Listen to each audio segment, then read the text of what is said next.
My name's Schnakenberg. I'm 68 years old, almost 69 will be in January. Lived in Emporia, Kansas almost my whole life.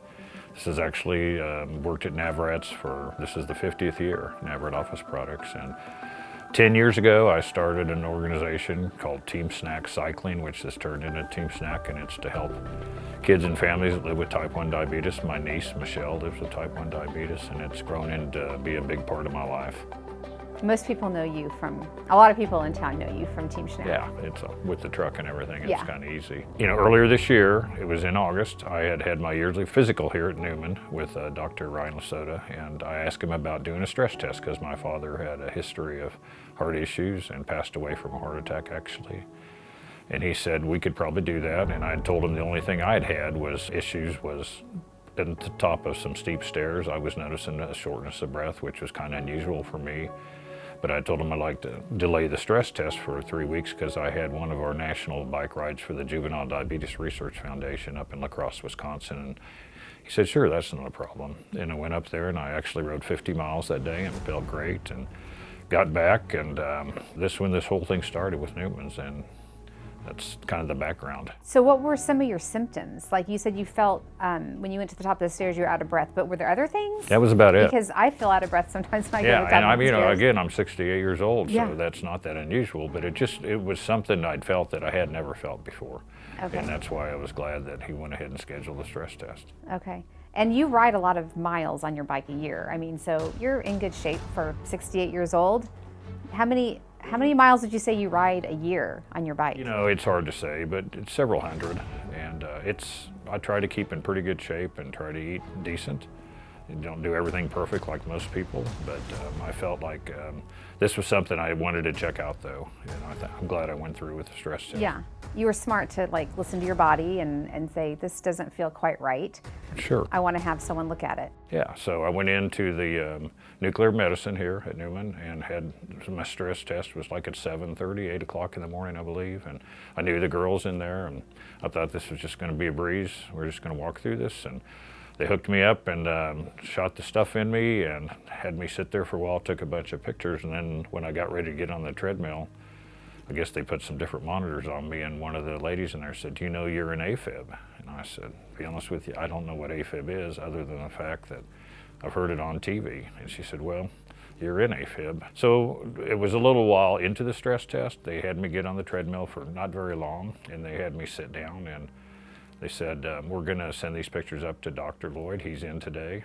And they did, and it wasn't very long later that he came to visit me, and my mind's going, 1,000 miles an hour. What were some of the things you were thinking, like at that time when you started hearing those words, AFIB? Yeah.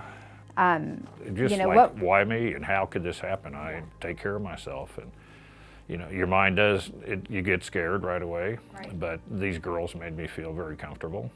And Dr. Lloyd walked in, and he was very calm, and he just sat down, and he looked at the pictures, and he drew a picture of my heart. He really draws a lot of pictures of hearts, I'm sure. Like drawing it on a piece of paper? Yeah, just laid it out that way, oh. And he said, you have 3 things going on the right side of your heart. He said, we need to get in there and look at it. And the one thing that I do remember that I was really comforted with, he said, I think we can fix this here.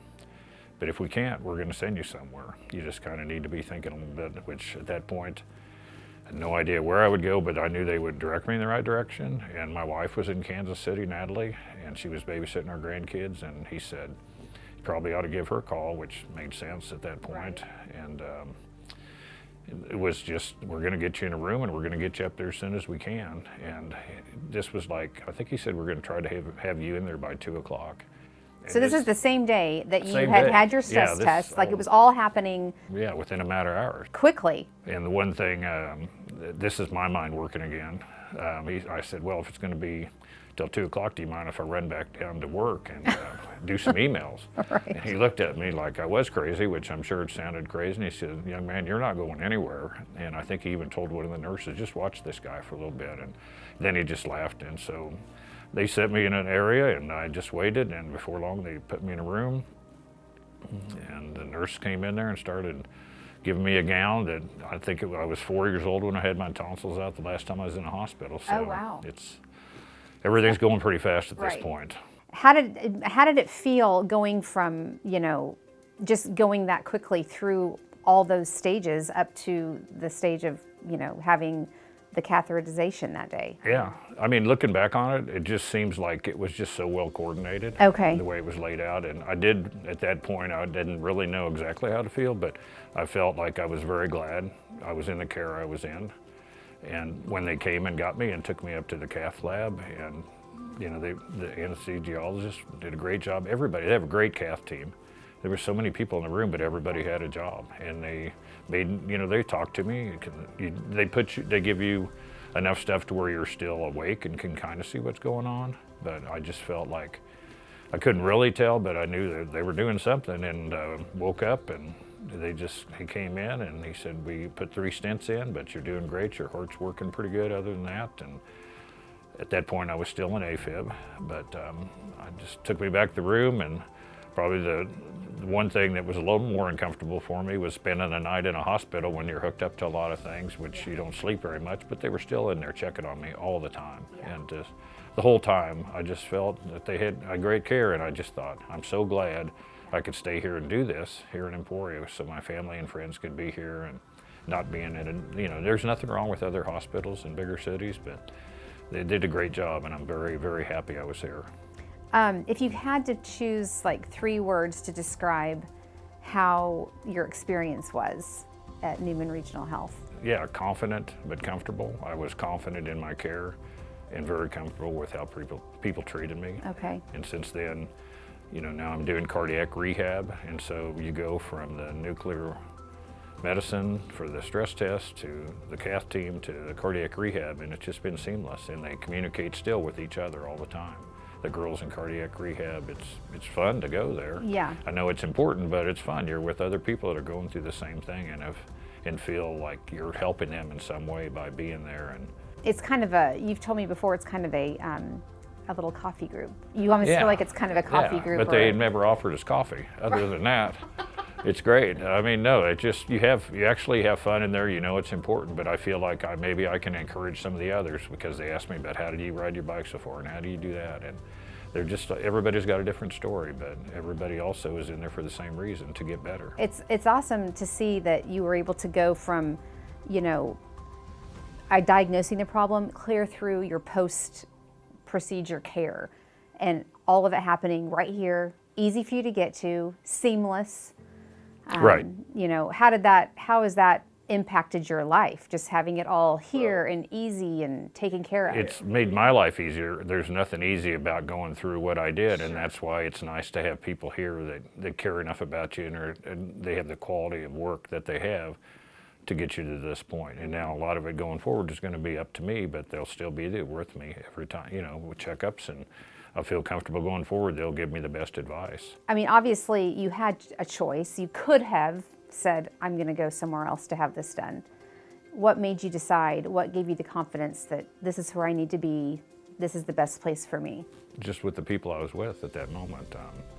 It's fast. It was going fast, but the girls, like I said, that did the stress test, they were right there with me. And when Dr. Lloyd came down right away, he acted like, that we had known each other for a long time, never met the man. That's so awesome. Just to have that personal, connection with the person that's going to be doing your stints. But I honestly think one of the things he said to me that made me not even consider going anywhere else, at that point I wasn't going to go anywhere else anyway, but when he said, if we can't take care of you here, we will send you somewhere that can, and we'll recommend somebody for you. So, I mean, that's all I needed to hear. I mean, the beds don't fit me that good, but not a lot of beds fit a guy my size. So, but otherwise, it's been great, and I would recommend it to anybody. If you had a message to send the staff, all those that were helping you throughout this whole thing, what would you want to say to them? Thank you. Thank you for being.